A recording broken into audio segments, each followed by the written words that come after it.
اب جنت میں کیا ہو رہا ہے؟ ہائے ہائے ہائے ہائے ہائے. میں صرف لڑکی کی بات نہیں کر رہا، میرے رب کی عزت کی قسم، تم گھاس کا ایک تنکا بھی دیکھو گے اور ہزاروں سال دیکھتے رہو گے تو ہر سیکنڈ میں اس کو حسن آگے جا رہا ہوگا، آگے جا رہا ہوگا، آگے جا رہا ہوگا. لہذا تمہیں خالی ایک پتے کو دیکھنے میں بھی وہ لذت ملے گی کہ ساری کائنات تمہیں ملے تو وہ تمہیں لذت نہ ملے. تو کہاں جنت کی لڑکی، اس پر اللہ نے اپنے چہرے کا نور ڈالا. اس کے بعد اس کی کیفیت کیا ہے کہ تم نے اس کو یوں دیکھا تو تمہیں اس کے حسن کا ایک لیول نظر آیا، پھر تم نے ادھر دیکھ کر پھر یوں دیکھا، ایک دو سیکنڈ کی بات ہے تو رب ذوالجلال کی قسم اس کا حسن پہلے سے ہزاروں گنا بڑھ چکا ہوگا. پھر تیسری نظر ڈالی تو اس کا حسن ہزاروں گنا آگے جا چکا ہوگا. لہٰذا صرف اپنی بیوی کو بیٹھ کے دیکھتا رہے، ہزاروں سال دیکھتا رہے تو لذت ختم نہیں ہوگی. سب سے چھوٹا جنتی جب جنت میں جائے گا تو اپنی بیوی پہ نظر پڑے گی تو 40 سال صرف دیکھتا ہی رہے گا.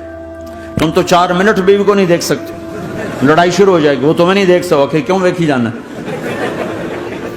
وہ سمجھے کوئی عیب دیکھ لیا ہے، کوئی میرے اندر نقص دیکھ لیا، کوئی فالٹ میرا نکال رہا ہے. اے ہے دونوں میاں بیوی ایک دوسرے کو دیکھتے رہو. میرے رب کی قسم جو سن رہا ہے، دیکھ رہا ہے، میری شارخ سے زیادہ میرے قریب ہے. تم کروڑوں سال صرف دیکھتے رہو رے، اللہ کی قسم تمہاری لذت میں کمی نہیں آئے گی. نہ تمہیں کھانے یاد رہے گا، نہ پانی یاد رہے گا، کچھ بس دیکھنے کا مزہ لیتے رہو. تو پلانے والیاں یہ ہیں. میرے نبی نے فرمایا کہ انگلی کا اتنا حصہ سورج کو دکھا دے، اتنا، یہ فنگر ٹپ جس کو کہتے ہیں، یہ اگر جنت کی لڑکی فنگر ٹپ دکھا دے تو سورج نظر نہیں آئے گا.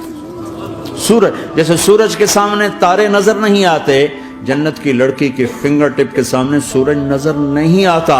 تو ابن عباس نے فرمایا جس کی فنگر ٹپ ایسی ہے اس کا چہرہ کیسا ہوگا، جس پر اللہ کا نور پڑا ہوا ہو اور مشک عنبر زعفران کافور سے بنی ہو.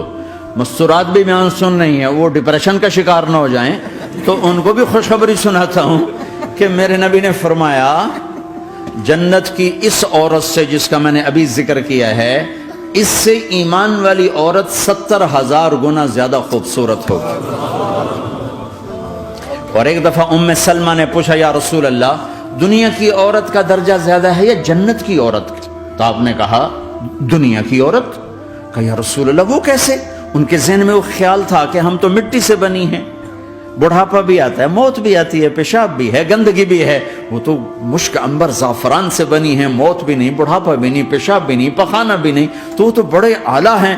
تو میرے نبی نے فرمایا ام سلمہ دنیا کی عورت نماز پڑھتی ہے، روزہ رکھتی ہے، اللہ کی بندگی کرتی ہے، گناہوں سے بچتی ہے، اس وجہ سے اللہ تعالیٰ جنت کی حوروں پر ایمان والی عورتوں کو اوپر کر دے گا.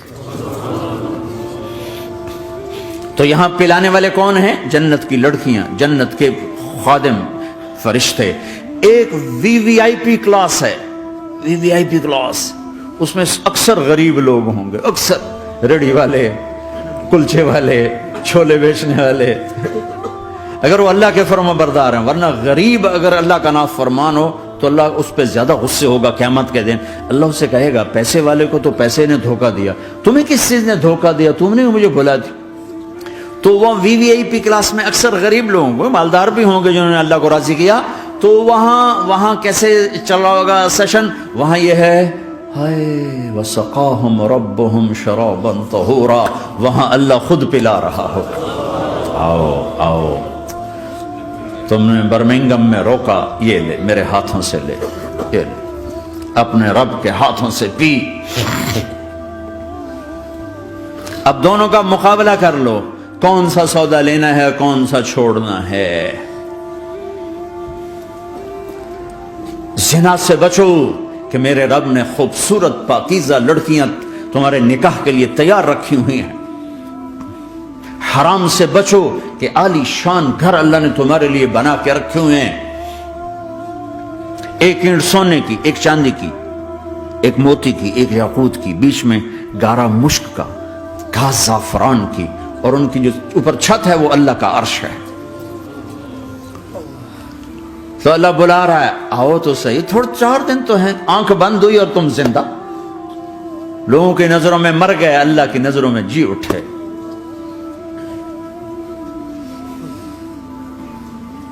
تو آؤ ایک دم جب جنت کے در کھلیں گے سب سے پہلے میرے نبی قدم رکھیں، پہلا قدم میرے نبی کا پڑے گا۔ اور آپ نے کہا میری سواری کی لگام بلال کے ہاتھ میں ہوگی جو میرے ساتھ ساتھ جنت میں داخل ہوگا، پھر امت کے غریب لوگ، پھر باقی لوگ، پھر باقی نبی، پھر باقی امتیں، جب اپنی جگہ سب بیٹھ جائیں گے تو نوکر آئیں گے، سلام، آداب، آداب، تسلیمات، سلام، سلام، سلام، سلام۔ ایک آدمی سلام کرے تو آدمی کو خوشی ہوتی ہے، جب کروڑوں نوکر غلام سلام کریں گے تو اس کا ایک مزہ آئے گا۔ ابھی وہ مزہ لے رہے ہوں گے کہ ایک دم فرشتے آ جائیں گے، سلام علیکم، سلام علیکم، سلام علیکم۔ وہ کہیں گے بھائی آپ تو فرشتے ہو، آپ ہمیں سلام کیوں کر رہے ہو؟ وہ کہیں گے بما صبرتم، بما صبرتم۔ وہ جو برمنگم میں صبر کی زندگی گزاری، آج اس کے بدلے میں ہم سلام کر رہے ہیں۔ تو یہ اتنا خوش ہوں گے کہ اچھا ہمیں فرشتے سلام کر رہے ہیں، فرشتے ہمیں سلام کر رہے ہیں۔ ابھی وہ نشہ باقی ہوگا کہ میرے اللہ کا عرش یوں کھلے گا اور اللہ سامنے آ کر فرمائے گا سلام قولا من رب الرحیم، اب تمہارا رب بھی تمہیں سلام پیش کرتا ہے۔ میرے بندو، میری بندیو، اپنے رب کا سلام قبول کرو۔ اللہ اکبر۔ پھر میں قربان جاؤں، کہے گا حل رضیتم، راضی ہو، خوش ہو؟ بلکہ میرے نبی نے فرمایا ایک مرد عورت کا نام لے کر اللہ پوچھے گا، خوش ہو، راضی ہو؟ کوئی تکلیف، کوئی پریشانی، کوئی مسئلہ، کوئی حاجت، کوئی ضرورت؟ کہ نہیں اللہ، راضی راضی راضی۔ پھر اللہ کہے گا تو پھر اب میں تمہیں جنت سے اعلیٰ چیز دوں، جنت سے اعلیٰ۔ تو کہیں گے یا اللہ جنت سے اعلیٰ کیا ہے؟ جنت سے اعلیٰ کیا ہے؟ تو اللہ کہیں گے احل علیکم رضوانی فلا اسخط علیکم ابدا، جاؤ میں راضی ہو گیا، اب کبھی ناراض نہ ہوں، جاؤ میں راضی ہو گیا۔